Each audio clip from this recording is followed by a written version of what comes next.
پوتین د افغانستان په اړه خطرناک خبرداری ورکړ. په افغانستان کې څه پیښ شوي دي او څه روان دي، روسیه له څه نه په ویره کې ده.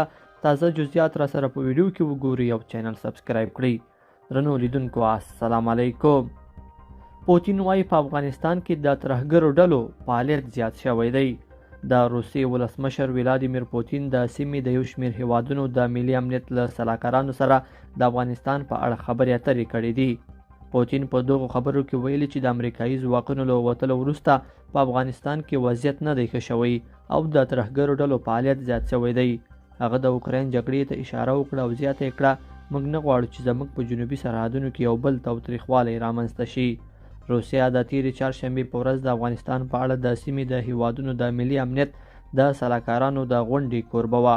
په یاده غونډه کې د ایران، هند، چین، روسیې، تاجکستان، ترکمنستان، ازبکستان، کرغیزستان او قزاقستان د ملي امنیت سلاکارانو برخه اخیستې وه. په دې غونډه کې د افغانستان د طالبانو حاکم ادارې ته د ګډون بلنه نه وه ورکړل شوې. پاکستان ویلي چې دوی په دغه غونډه کې د ګډون د بلنې باوجود برخه نه ده اخیستې.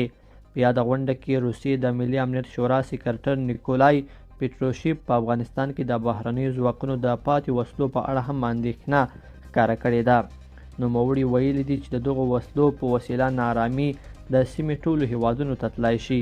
د طالبانو یو مخالف سیاستوال امرالله صالح ویلي چې په مسکو غونډه کې نورو هیوادونو هم څه په ښکاره او څه په کنایوي ډول روښانه کړه چې د طالبانو پر رژیم باور نه لري او ورسره مخ ته نه ځي.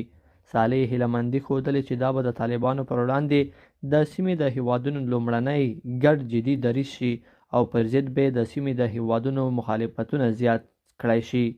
درنو لیدونکو په دې هیله چې دا ویډیو مو تر پایه لیدلې وي. که مو ویډیو خوښه شوې ویډیو لایک کړئ او چینل سبسکرایب کړئ. تر بیا ښه وخت.